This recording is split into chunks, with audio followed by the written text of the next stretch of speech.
Hi అండి. మన organic form, మన ఆరోగ్యం మన చేతుల్లో. ఇవాళ నేను మీ ముందుకి 2 చెన్నంగ చెట్ల ఆకులతో వచ్చానండి. ఈ ఆకుల పేర్లు ఎప్పుడైనా ఎక్కడైనా విన్నారా?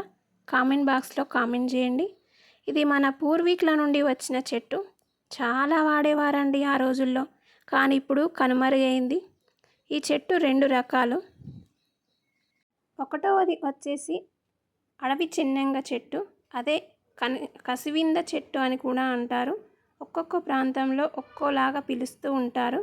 చాలామంది దీన్ని చెన్నంగ చెట్టు అని అంటారు. తెలంగాణ ప్రాంతంలో గోరుచిక్కుడు కాయల్ని గోకరకాయ అని అంటారు కదా. వీటి కాయలు కూడా అచ్చం గోరుచిక్కుడు కాయల్లాగా ఉండడం ద్వారా కుక్క గోకరకాయలు అని కూడా అంటారు. ఈ కాయలు ఎండిన తర్వాత వచ్చే గింజలని వేయించి పొడి చేయాలి. ఆ పొడిని కాఫీ లేదా టీ లాగా ఉపయోగిస్తూ ఉన్నట్లయితే ఆరోగ్యానికి ఎంతో మంచిది. నేను కూడా దీనిని తాగుతాను. చాలా టేస్టీగా అద్భుతంగా ఉంటుంది. చెన్నంగా కాఫీ లేదా టీ తాగడం ద్వారా అనేక మూత్ర సంబంధిత వ్యాధులు తగ్గుముఖం పడతాయి. అదేవిధంగా కిడ్నీలో ఎలాంటి ఇన్ఫెక్షన్స్ ఉన్నా తగ్గుతాయి. ఈ కాఫీ వల్ల కడుపులోని మలినాలన్నీ శుభ్రపడతాయి, రక్తశుద్ధి అవుతుంది.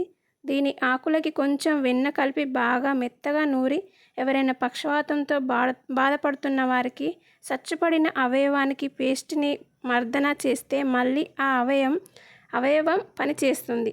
అయితే 1-2 సార్లు చేసి వదిలేయడం కాదు, పూర్తిగా తగ్గేదాకా మర్దన చేస్తూ ఉండాలి.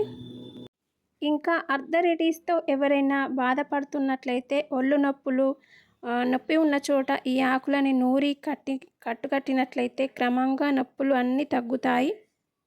ఈ గింజలని కాఫీ చేసుకొని తాగమన్నాం కదా అని అతిగా తాగకండి. కేవలం 1 చెంచా పొడిని రోజు తీసుకొని ఈ కాఫీ తాగలేని వారు కారప్పొడిలాగా కొట్టుకొని కూడా ఆహారంలో ఒక ముద్దగా తీసుకోవచ్చు. రెండవది వచ్చేసి మన చెన్నంగ చెట్టు. దీనికి వాసన అనేది ఉండదు. ఇది చిన్నగా ఉంటాయి ఆకులు. ఇవి 2 ఎలా పోల్చాలి అంటే, అడవి చెన్నంగ చెట్టు ఆకులు పెద్దగా ఉంటాయి, వాసన పసరుగా వస్తుంది. మన చెన్నంగ చెట్టు మాత్రం ఆకులు చిన్నగా ఉంటాయి, వాసన అనేది ఉండదు. దీనిని పచ్చడిలాగా చేసుకుంటారు, పొడి కూడా చేసుకుంటారు. దీని ఆకు రసాన్ని దెబ్బలు తగిలిన, ఎముకలు విరిగిన రాసి పట్టులాగా వేసి కడతారు. నొప్పులు ఉన్న చోట కూడా దీని రసం రాసి మర్దన చేస్తారు.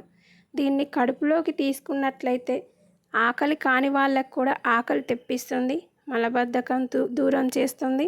జ్వరం వచ్చినప్పుడు దీని పొడిని ఆహారంలో 1 స్పూన్ వేసుకొని తింటే జ్వరం తగ్గుతుంది. కడుపులోని మలినాలన్నీ శుభ్రపడతాయి, రక్తశుద్ధి అవుతుంది. దీని ఆకులకి కొంచెం వెన్న కలిపి మెత్తగా నూరి ఎవరైనా పక్షవాతంతో బాధపడే వారికి సచ్చుపడిన అవయవానికి రాసి మర్దన మసాజ్ చేస్తే తగ్గుముఖం పడుతుంది. ఇది తగ్గే వరకు ఈ ఆకు రసాన్ని మసాజ్ చేస్తూ ఉండాలి. ఇది ఆకులని కడిగి నీడలో ఆరబెట్టి పొడిలాగా చేసుకోవాలి. అచ్చం మనం కరివేపాకు, మునగాకు పొడి ఉంటుంది కదా, అలా చేసుకోవాలి.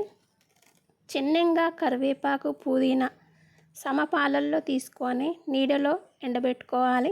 వీటికి ఎండుమిరపకాయలు, జీలకర్ర, కొంచెం మిరియాలు, వెల్లిగడ్డ వేసి పొడిలాగా దంచుకోవాలి.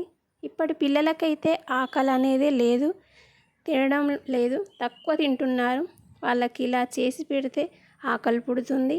మా పిల్లలు తినటం లేదు అని హాస్పిటల్ చుట్టూ తిరిగే బదులు, ఏదో ఒక సిరప్ తెచ్చి తాగించే బదులు, ఎన్నో డబ్బులు ఖర్చు పెట్టే బదులు ఇలా ఫ్రీగా ఎక్కడ పడితే అక్కడ దొరికే చెన్నంగ ఆకుని పొడి చేసి అన్నంలో పెట్టి 1 ముద్ద తినిపించండి. మొదటి ముద్దగా మంచి ఫలితం ఉంటుంది. ఇది మనకి నేచర్ ఇచ్చిన సంపద. నేచర్ మనకి అమ్మ లాంటిది. ఈ నేచర్లో అనేక చెట్లు, వాటి ఆకులు ఉన్నాయి. దేనికి ఏది అవసరమో కనుక్కొని వాడండి. మంచి హెల్త్ బెనిఫిట్స్ ఉంటాయి. ఇదండి ఇవాల్టి చెన్నంగ ఆకు ఉపయోగాలు.